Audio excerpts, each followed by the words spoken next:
अगर कोई भी क्लास का बच्चा देख रहा है इस चैनल को तो please like share comment and channel को सब्सक्राइब जरूर करें। ठीक है फ्रेंड्स, अगर आपको कोई डाउट होता है कुछ चीज़ों से रिलेटेड, वीडियो से रिलेटेड, अगर कोई क्वेश्चन में आपको डाउट आता है तो प्लीज बच्चे आप कमेंट में अपना डाउट पिन कर सकते हैं। ठीक है, हम जरूर उसका आपको आंसर देंगे। तो आप सबसे बड़ी बात, आप हमारे चैनल को सब्सक्राइब करें, हमें ऐसे ही सपोर्ट करें। सो स्टूडेंट्स, जैसे कि आपको पता है मैंने 8th क्लास की मैथ्स की सीरीज शुरू की है और 8th क्लास में मैं आपको फर्स्ट सेकंड चैप्टर कवर करवा चुकी हूँ। अब मैं करवा रही हूँ आपको third chapter understanding the quadrilateral. तो उसमें मैंने आपको थर्ड चैप्टर में सबसे पहले वीडियो थी हमारी पूरे चैप्टर की इंट्रोडक्शन, बहुत अच्छे तरीके से हमने उसको भी समझा था। एंड उसके बाद हमने 3.1 3.2 कवर की है। अब आज हम करेंगे 3.3 के को कवर। ठीक है, चलो सबसे पहले हम आते हैं अपने फर्स्ट क्वेश्चन के ऊपर बच्चे, आइए इसको समझते हैं। ठीक है, चलो सबसे पहले है आपके पास 3.3 एक्सरसाइज। ठीक है, 3.3 exercise is very important and अगर आप देखो एग्जाम पॉइंट ऑफ व्यू से बच्चे काफी इंपॉर्टेंट हो जाती है चीजें। ठीक है, एग्जाम पॉइंट ऑफ व्यू से भी ये चीजें क्या हो जाती हैं, इंपॉर्टेंट हो जाती हैं। ठीक है, ओहो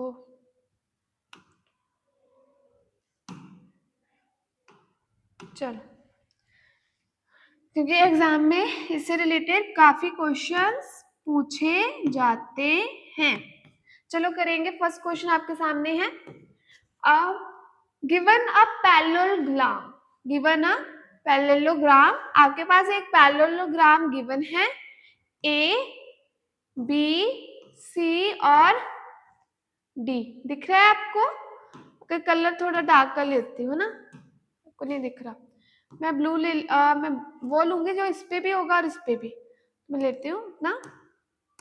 ठीक है, देखो बच्चे, ये यहां से ए से बी, बी से सी और सी से डी और डी से फिर ए, एक पूरी क्या है, पैरेललोग्राम। हमें पता है कि पैरेललोग्राम में हम इसको डेफिनेशन की हेल्प से, इसमें प्रॉपर्टीज का यूज करके इसको सॉल्व करेंगे। डेफिनेशन देखी थी पैरेललोग्राम कि जिसकी ऑपोजिट साइड्स, ऑपोजिट एंगल्स क्या होती हैं, इक्वल, साथ ही साथ ये बाइसेक्ट करते हैं एक दूसरे को। ठीक है, बाइसेक्ट भी करते हैं, ये तो हमने देखा था, ये तो ओवरव्यू हो गया ना। चलो अब हम क्वेश्चन पे आएंगे। सबसे पहले आपको बोला कि एक पैरेललोग्राम है ABC, complete is the statement along with the definition, according to definition and properties का यूज करो इस क्वेश्चन के ऊपर। ठीक है, तो सबसे पहले आपके पास है बच्चे एडी, फर्स्ट पार्ट में है एडी, एडी।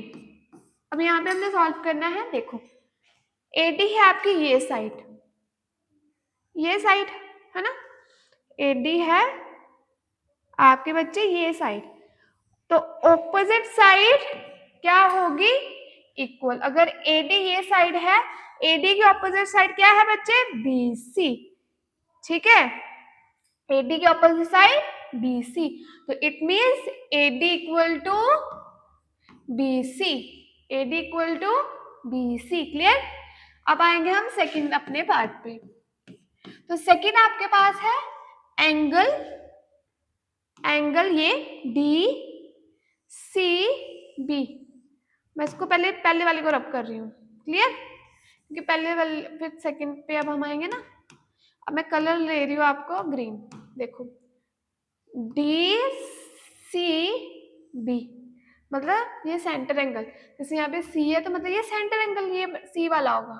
ठीक है, तो डी सी बी ये। क्लियर? अब हमें पता है कि ऑपोजिट एंगल्स क्या होते हैं पैरेललोग्राम के, इक्वल, है ना। ऑपोजिट एंगल्स क्या होते हैं पैरेललोग्राम के? इक्वल। तो इसके ऑपोजिट क्या है? Angle A. तो इसका बन जाएगा B A D, B A D. ठीक है, इसका हो जाएगा बी ए डी। यहाँ पे भी लिख दे रही हूँ D, angle D C B किसके इक्वल बच्चे? एंगल बी ए डी के, एंगल बी ए डी के। ठीक है, कोई कंफ्यूजन नहीं, क्योंकि हमने देखा ऑपोजिट एंगल्स, यहाँ पे आप रीजन दे सकते हो ये वाला कि opposite angles of parallelogram are equal. इसका ये रीजन हो गया। इसका हो गया opposite sides of parallelogram are equal. ठीक है, क्लियर? चलो अब बढ़ते हैं अपने अगले थर्ड पार्ट पे। अब थर्ड देखना। थर्ड में आपने अगर इतना कर लिया है तो मैं अगला रब कर देती हूँ। आई थिंक मेरे पास ना कम है, थोड़ी सी स्पेस कम है बच्चे, तो मैं रब कर रही हूँ। देख आपको समझ आ गया इतना? अब मैं रब कर रही हूँ। ठीक है, अब मैं आ रही हूँ थर्ड पे, थर्ड ओसी पे। ठीक है, तो हमें पता है कि जो पैरेललोग्राम होती है वो बाइसेक्ट कर देती है एंगल को, बाइसेक्ट करती है, इक्वल पार्ट्स में बाइसेक्ट करती है, डिवाइड करती है। ठीक है, जैसे ये ओसी है, ये वाली पूरी ओसी क्या पूरी कर रही है? अपना पूरा एक बाइसेक्ट कर रही है ओ ए। तो ओसी किसके इक्वल? ओ ए के। ओसी किसके इक्वल? ओ ए के। आप लिख सकते हो बाइसेक्ट ईच अदर। ये मत लिखना, मैं बताती हूँ। Diagonals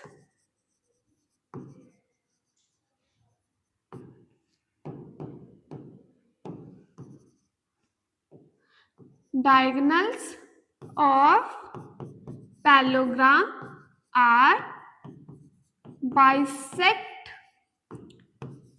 each other. ठीक है बच्चे? ओके, अब इसका रीजन ये दोगे कि अगर ये O पॉइंट पे, मैं यहाँ पे कलर चेंज करके बताती हूँ, अगर यहाँ पे O पॉइंट पे इसको बाइसेक्ट कर रही है, ये O पॉइंट है, ये O है बच्चे, तो ना खलारा बड़ा बंदा है। देखो अगर ये पॉइंट है O, ठीक है, ये बाइसेक्ट कर रहा है OC, तो पूरा क्या बना रहा है? OA। मतलब ये दो क्या करते हैं? पैरेललोग्राम इक्वल पार्ट्स में बाइसेक्ट करते हैं, और सेंटर पॉइंट O। ठीक है, पूरा बाइसेक्ट करके एक डायगोनल बना OC और OA, AOC एक पूरा डायगोनल है, पर हमने यहां तक समझा कि ये बनाता है। क्लियर? अब नेक्स्ट, इतना समझ आ गया आप लोगों को? अब हम फोर्थ पार्ट में आएंगे। तो फोर्थ में देखो, मेजर ऑफ एंगल है DAB, सेंट्रल एंगल ये DAB। ठीक है, DAB। उसी तरह central angle CDA, central angle इसका अब है D। जब एक ही लाइन पे दो एंगल्स बन रहे हैं, एक ही लाइन पे दो एंगल्स बनते हैं, हम उसे क्या बोलते हैं? एडजेसेंट एंगल्स, है ना? तो हम उसे एडजेसेंट एंगल्स बोलते हैं, आपको पता है। तो हमें पता है कि एडजेसेंट एंगल्स का सम होता है 180 degree. Adjacent angles of parallelogram are 180 degree. ठीक है, तो ये एडजेसेंट एक ही लाइन पे बनने वाले दो एंगल मतलब एडजेसेंट एंगल्स, और ये बनने एक लाइन पे, इनका सम 180 डिग्री। ठीक है, क्लियर? चलो यहां तक आपको कोई मिस्टेक लग रही हो या कोई?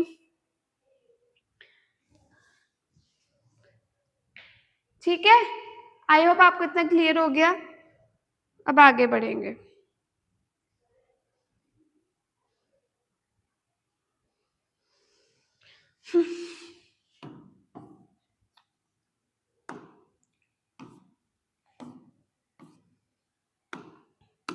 उसके बाद है कंसीडर अ पैरेललोग्राम। एक पैरेललोग्राम गिवन है, find the values X Y Z. आपने इसकी और इसकी क्या निकालनी है, पहले वैल्यू निकालनी है, और किसको ध्यान में रखते हुए, पैरेललोग्राम को ध्यान में रखते हुए। ठीक है, तो बच्चे सबसे पहले आपके सामने एक फिगर गिवन है। इसमें देखो ये एंगल बन रहा है, ये एक्स है, ये जेड है और ये वाई है। हमें पता है कोई भी अगर आपके पास पैरेललोग्राम है तो उसके ऑपोजिट साइड्स क्या होती हैं, इक्वल। ऑपोजिट साइड इक्वल है, तो यहां से हम वैल्यू निकाल सकते हैं y की। Angle y equal to 180 degree. क्यों? क्योंकि opposite angles of parallelogram are equal. ठीक है, इतना समझ आ गया कि ऑपोजिट एंगल्स क्या होते हैं पैरेललोग्राम के, इक्वल। ठीक है, यहां से हमने निकाल ली y की वैल्यू, y की वैल्यू निकल आई। अब हम यहां से निकाल सकते हैं z की। अब यहाँ पे भी आप देख सकते हो कि एक ही एंगल पे, एक ही लाइन पे दो एंगल बन रहे, मतलब एडजेसेंट एंगल्स बन रहे हैं। तो देखो एडजेसेंट एंगल का सम 180। देखो angle y plus angle z equal to 180 degree. Adjacent angles of parallelogram, adjacent angles of parallelogram are supplementary। Supplementary angles होते हैं जो 180 डिग्री एंगल बनाते हैं। ठीक है, तो एंगल y हमने निकाला यहाँ पे 180। ठीक है, हाँ आई एम सॉरी, यहाँ पे 100 है, 100 डिग्री 100 है यहाँ पे। ठीक है, 100 है। ठीक है, तो अब देखो एंगल y है 100 डिग्री, z निकालना है 180 डिग्री। एंगल z ऐसे ही 180 में से 100 को कर देंगे बच्चे माइनस, तो एंगल z आपके पास कितना आ गया, 80 डिग्री। यहाँ पे z की वैल्यू भी आ गई। अब z और x जो है एक दूसरे के ऑपोजिट है, तो यहाँ पे जो आपकी x की वैल्यू होगी वो भी कितनी होगी, 80। ठीक है, एंगल x की वैल्यू भी 80 और x y z भी निकाली हमने। एंगल नहीं भी लगाओ तो चलता है हमने, क्योंकि x की वैल्यू निकालनी है यहाँ पे। ठीक है ना,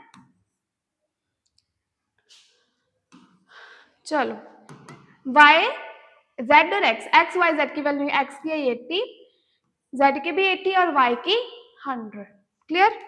आई होप आपको क्लियर हो गया। चलो आगे बढ़ेंगे।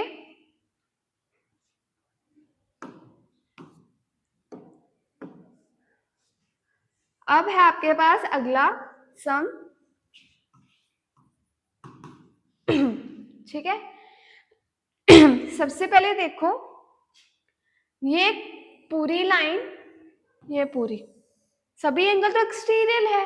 हमने स्टार्टिंग में देखा था कि वो अगर साथ वाला एक लाइन के ऊपर कोई इंटीरियर एंगल बन रहा हो, ठीक है, तो उसके जो अंदर वाला एंगल होता है वो एक्सटीरियर होता है। तो ये पूरा एक क्या बनता है, लीनियर पेयर बनता है ना। तो मैं इसको एंगल 1 नाम देती हूँ।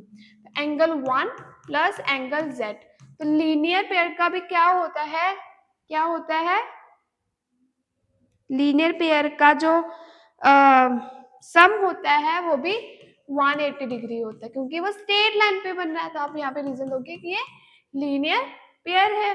तो बच्चे यहाँ पे देख सकते हो आप, एंगल 1 जो है इसके ऑपोजिट है। तो यहाँ पे एंगल 1 जो है वो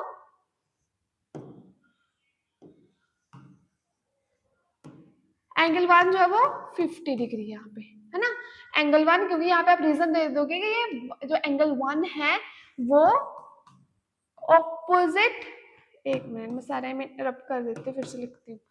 एंगल 1 साफ साफ दिख रहा है, जो ये वाला एंगल बन रहा है इसका पूरा एक बन रहा है, एक्सटीरियर और इंटीरियर बन के एक पूरा बाहर वाला, ये तो लीनियर पेयर है हमारे पास, इसको मैंने नाम दे दिया 1।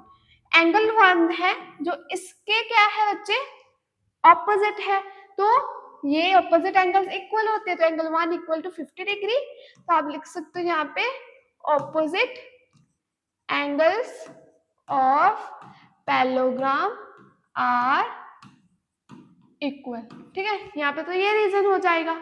उसके बाद जो angle 1 plus Z, Z equal to 180 degree, तो ये आपका क्या बना रहा है, लीनियर पेयर बना रहा है। क्यों लीनियर पेयर? क्योंकि ये एक ही लाइन पे, स्ट्रेट लाइन पे एक एक्सटीरियर भी बन रहा है और एक इंटीरियर भी बनना है, तो वो लीनियर पेयर बनाता है। ठीक है, तो यहाँ पे एंगल 1 की आ गई आपके पास 50 डिग्री प्लस जेड 180 डिग्री। ठीक है, यहाँ पे आप अब यहाँ पे z की वैल्यू निकालोगे 180 डिग्री माइनस 50, तो z आ गया आपके पास 130 डिग्री आंसर। यहाँ से z की वैल्यू निकल आई।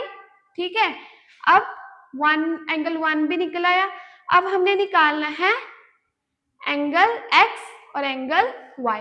अगर हम x या y निकाल लेते हैं तो आपको कोई दोनों में से अगर कुछ भी निकाल लो तो मिल जाएगी दोनों, है ना। अब यहाँ पे देखो, ये एक ही लाइन पे बन रहे हैं एंगल, x और 50 जो है एक ही लाइन पे बन रहे हैं एंगल, है ना। तो एडजेसेंट एंगल्स वाली प्रॉपर्टी लग जानी है इधर कि x plus 50 equal to 180, adjacent angles of parallelogram are equal. इस पे ये लग गई प्रॉपर्टी। एंगल x निकालना हमने, x यहाँ पे 180 माइनस 50, x कितना आ गया आपका 130 डिग्री। जो एंगल x है वही y की वैल्यू भी होगी, तो y भी आपका आ गया 130 डिग्री। ठीक है, opposite angles. Clear? I hope आपको क्लियर हो गया।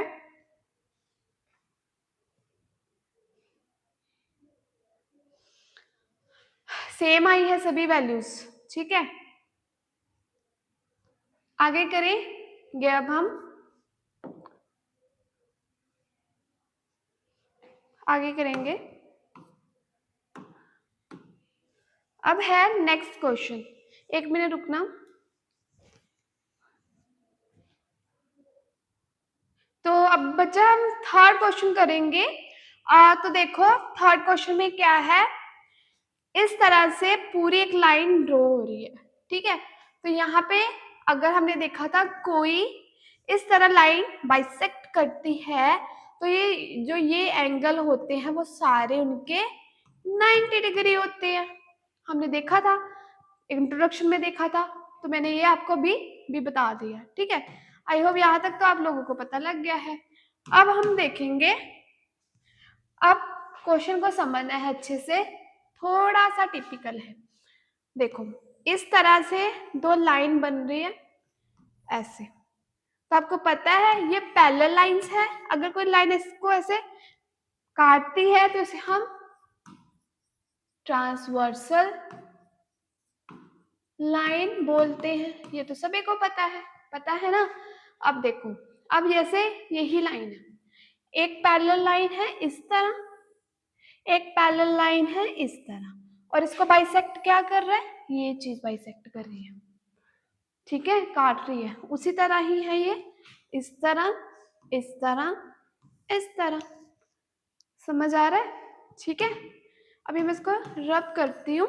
अब इसको एक साइड पे हम अच्छे से इसको समझते हैं। ये तो पता लग गया ना ट्रांसवर्सल लाइंस क्या होती हैं। अब हम यही चीज मैं आपको दूसरे पेन से बताती हूँ। देखो उसी तरह एक ऐसी लाइन, इस तरह लाइन ये क्या करी है, इसको ट्रांसवर्सल, इसको हम बोलते हैं ट्रांसवर्सल बच्चे लाइन। उसी तरह ये एंगल जैसे इधर बन रहा है, ठीक है, और एक बन रहा है ऐसे। जैसे जब इस तरह से एंगल बन रहे हो तो इसे हम अल्टरनेट इंटीरियर एंगल बोलते हैं, इंटीरियर एंगल बोलते हैं। मैंने ये इसको इसीलिए ये आपको पहले समझाने की कोशिश की है कि जब हम क्वेश्चन करेंगे अगर उसमें कोई कंफ्यूजन होती है कि मैम इस ये एंगल कैसे एक दूसरे के इक्वल है, तो हम उस जगह पे ये चीज समझ पाए। ओके, तो चलो अब क्वेश्चन को देख लेते हैं। सबसे पहले आप देखो ये एक पूरी पैरेललोग्राम है आपके पास, इस तरह से ये लाइन इसको कट कर रही है। एंगल एक्स के इसके ऑपोजिट एंगल है 90 डिग्री का।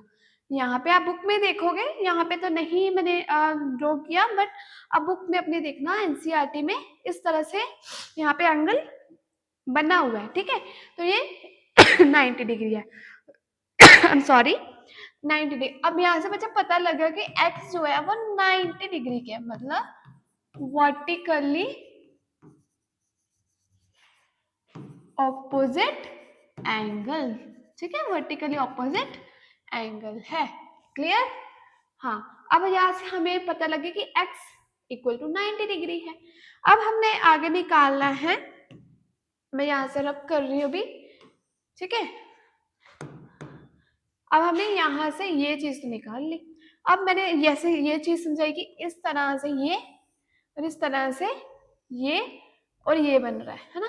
तो जो आपका y इक्वल टू z है, angle y equal to angle z है, तो यहाँ पे रीजन हो जाएगा अल्टरनेट इंटीरियर एंगल, क्योंकि बन तो एक पैरेललोग्राम के अंदर ही रही है। ठीक है, अल्टरनेट इंटीरियर एंगल। ठीक है, आई होप यहाँ तक तो आपको क्लियर हो गया, इतना समझ आ गया। हाँ, अब देखो, अब एक पूरी पैरेललोग्राम में ये एक ट्रायंगल बन रही है। ठीक है, एक पूरी क्या बन रही है? ट्रायंगल बन रही है। तो अगर एक ट्रायंगल का एंगल सम प्रॉपर्टी लगेगी, सभी एंगल प्लस करके सम कितना? 180 डिग्री। तो angle x plus angle y plus कितना? 30 degree equal to 180 degree. Clear? यहाँ पे आपका सम लग गया, एंगल सम प्रॉपर्टी। ठीक है, एंगल सम प्रॉपर्टी लग गया। अब एंगल x हमने निकाला था 90 डिग्री प्लस y 30 डिग्री। ठीक है, यहाँ पे आ गया 180। एंगल y ये कितना आ गया? 120 इक्वल टू 180 डिग्री। और आपका एंगल 1 कितना आ गया बच्चे? 60 डिग्री। Angle y 60 degree. अगर एंगल y 60 है तो एंगल z भी कितना होगा?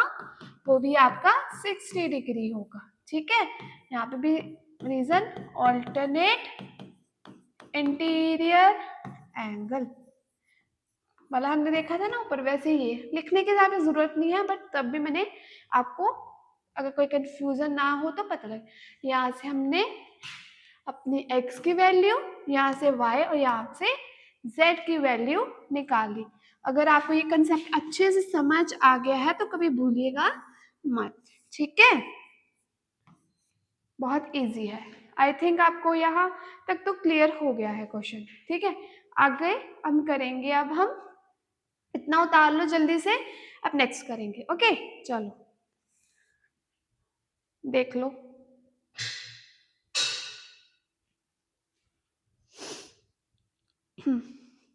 आई होप आपने इतना तो उतारे, आगे करेंगे हम। अब देखो आगे आपके पास नेक्स्ट सम है, इसमें क्या करना है कि ये आपके पास पूरा एक पैरेललोग्राम है, यहाँ पे सीधा सीधा ऑपोजिट एंगल बन रही है। तो एंगल जो आपका y की वैल्यू कितनी आ गई? 80 डिग्री। ज्यादा कुछ बड़ा हो गया।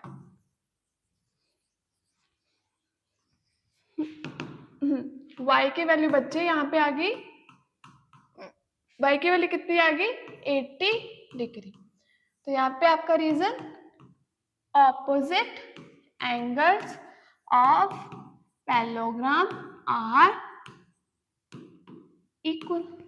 ठीक है, ऑपोजिट एंगल आप पूरा को एंगल्स अच्छे से पूरा लिखना। ठीक है, रीजन अगर यहाँ से हमने ऑपोजिट एंगल निकाल लिया, अब हमने ये यहाँ पे दो बच्चे बन रहे हैं, मतलब एक ही एंगल पे दो, एक ही लाइन पे दो एंगल बन रहे हैं ना, तो यहाँ पे आपका लग गया angle x plus angle y, तो उसे हम कौन से एंगल्स बोलते हैं? Adjacent angle. तो सम 180 होता है, सबको पता है। क्योंकि एडजेसेंट एंगल जो है वो सप्लीमेंट्री एंगल होते हैं। तो यहाँ पे आप लिख दोगे adjacent angles of parallelogram are supplementary angle. ठीक है, सप्लीमेंट्री एंगल। ये रीजन दे दिया, एंगल एक्स निकालना है। मेरे कहने का मतलब एक्स की वैल्यू आपने निकालनी है। ठीक है, एक्स वाई कितना है 80, यहाँ पे आ गया 80 डिग्री। एक्स 180 में से माइनस कर देंगे 80। ठीक है, एक्स 180 माइनस 80 100 डिग्री। आंसर आ गया आपका यहाँ पे 100। एक्स भी निकल आया, वाई भी निकल आया। अब बात करेंगे जेड की। अब देखो यहाँ पे एंगल बन रहा है जेड और इसके साथ बन रहा है एक और एंगल होगा ना एक्सटीरियर, तो ये मैंने लेट कर लिया कि ये 1 नेम है। अब देखो इसका ऑपोजिट एंगल है x, 1 का ऑपोजिट एंगल है 1 का ऑपोजिट है x, ऑपोजिट एंगल। पूरी वहां पे प्रॉपर्टी लगा लेना आप।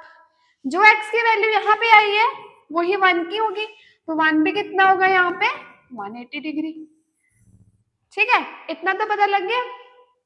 ठीक है, अब देखो angle 1 plus angle z equal to 180, ये बना रहा है लीनियर पेयर। पता ना आपको लीनियर पेयर बनाता है, ये तो लीनियर पेयर बना रहा है। एक स्ट्रेट लाइन पे एंगल जो बाहर भी बने अंदर भी बने वो लीनियर पेयर है। ठीक है, अब यहाँ पे आपकी 100 डिग्री है, यहाँ पे z की वैल्यू निकाल लेनी है। ठीक है, z 180 में से 100 को करना माइनस।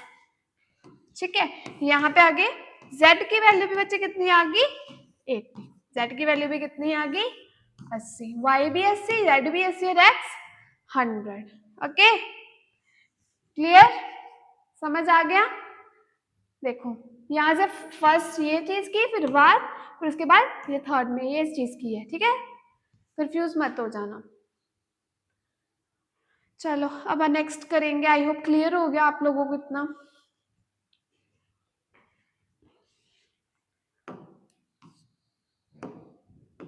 अब हम लास्ट क्वेश्चन करेंगे, फिफ्थ पार्ट इसका। ठीक है, फिफ्थ करेंगे। इस पे भी सेम चीज अब आप देखोगे कि इसमें भी ट्रांसवर्सल वाले बच्चे लगेगी प्रॉपर्टी। ठीक है, चलो एक बार फिर से हम कर ही लेते हैं उसको भी। चलो देखो इस एंगल पे ये चीज क्या है, एक दूसरे के ऑपोजिट है। ठीक है, तो यहाँ पे सीधा सीधा y जो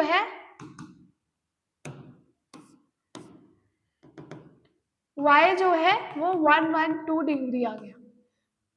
reason opposite angles of parallelogram equal.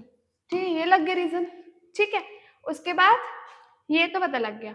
अब उसी तरह जैसे मैंने आपको बताया था, एक इस तरह से लाइन है, ये इस तरह से इसको क्या कर रही है काट रही है। इस तरह लाइन है, इस तरह से इसको काट रही है। एक बन रहा है इधर और एक बन रहा है इधर। मैंने आपको बताया था ये अल्टरनेट इंटीरियर एंगल होते हैं, ये मैंने बताया था। तो एंगल x और एंगल y होंगे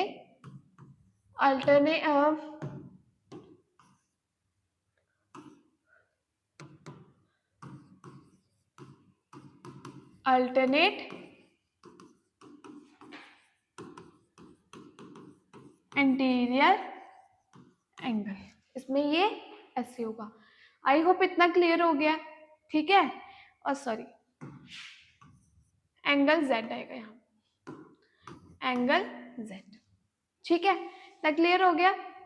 यहाँ से हमने y की वैल्यू निकाल ली, यहाँ से हमें ये पता लगा कि अब ये पूरा एक एंगल बन रहा है, एडजेसेंट एंगल बन रहा है ये एक ही लाइन पे। तो इस पे एडजेसेंट एंगल वाली प्रॉपर्टी लग जाएगी। देखो y plus 40 plus z equal to 180 degree. Adjacent angles of parallelogram are supplementary angle होते हैं, है ना, ये तो हमें पता है सप्लीमेंट्री एंगल होती है। क्योंकि बच्चे देखो एक पूरी लाइन पे ये पूरा एंगल बना, बेशक यहाँ पे एक लाइन को ट्रांसवर्स करके, ठीक है, मैं एक बारी रब करके आपको अच्छे से एक बारी क्लियर कर देती हूँ, से कंफ्यूजन में मत रहिएगा आप लोग। देखो फिगर पे हम कलर चेंज करके करते हैं। देखो ये एक लाइन पूरी इसको इस तरह से काट रही है, ठीक है, यहाँ पे इस तरह से ये ट्रांसवर्सल बन रही है देखा जाए तो। अब मैं बताऊं इसको फिगर को इस तरह करके, ऐसे इस तरह कुछ, ठीक है। एक एंगल बच्चे यहाँ पे बन रहा है, एक एंगल यहाँ पे बन रहा है, जो कि यहाँ पे Z है, यहाँ पे Y है। तो मैंने बताया था ऐसे वाले जो एंगल्स हो जाए ट्रांसवर्सल लाइन पे बना, ऐसे वालों को हम बोलते हैं अल्टरनेट, अल्टरनेट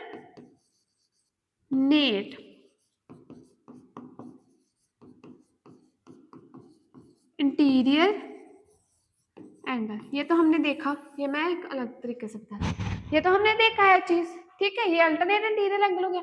अब आगे बढ़ो, इतना तो समझ लिया आपने, ये वाली चीज इसके ऑपोजिट है, ये भी समझ लिया, चलो ये भी पता। अब यहाँ पे ये एक एंगल इस लाइन में ट्रांसफर की है, एक इधर बन रहा है ना, और एक इधर बन रहा है, ये पूरा एंगल है, ये पूरा एंगल है, ठीक है, ये पूरा ही एंगल है जो कि इस लाइन पे इस स्टेयर लाइन पे बन रहा है। जब एक ही लाइन पे दो एंगल्स बन रहे हो तो हमें एडजेसेंट एंगल्स ही बोलते हैं, ये सभी को पता है। तभी हमने y प्लस 40 z सम लिखा 180 डिग्री, ठीक है।